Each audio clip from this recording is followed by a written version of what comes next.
Hello, I'm Christy Winters, and here's the news. MW is the official alias given by Canada's British Columbian courts to the mother of a 4-year-old girl, only known by a synonym, AW. The child is being raised by MW with no help from the girl's biological father. However, the child's paternal grandparents, known in court documents as AR and BR, have been part of her life since she was born. However, as the child grew, it became more and more of a contentious relationship, as AR and BR are born-again Jehovah's Witnesses who insist on exposing MW to their beliefs. Even after MW told them of her concerns and insisted the pair could only see their granddaughter under supervision, the elderly couple continued talking about their beliefs with the preschooler.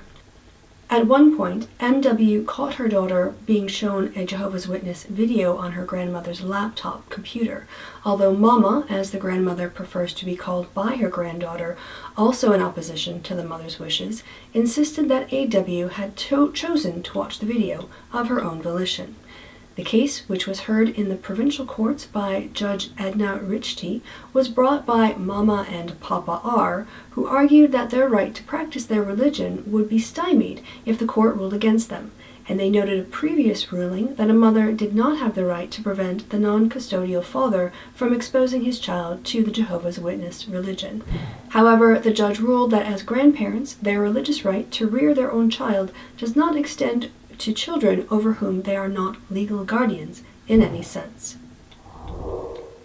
Ireland has one of the fastest growing non-religious populations, but still has vestiges of the old system where the Catholic Church had almost complete control of daily life. The most glaring of these, and the most irksome, may well be the public school system.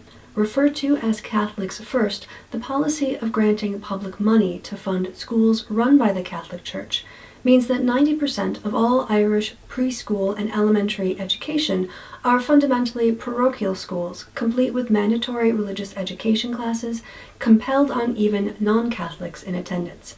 Additionally, there's a vetting system in place for applicants to the schools, with highest priority given to children with records of Catholic baptisms.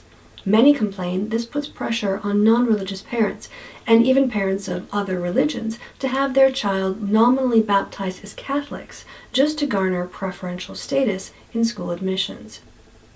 As a Hindu and an immigrant from India, Rupesh Panikkar said when recounting the story of how, when he complained to the Archdiocese about the policy, he was told that he should consider baptism as a way of securing placement. Quote, "I said, you're asking me to change my religion to get my daughter into school," unquote. Some argue that the government could help by earmarking more funds toward expanding the number of available schools.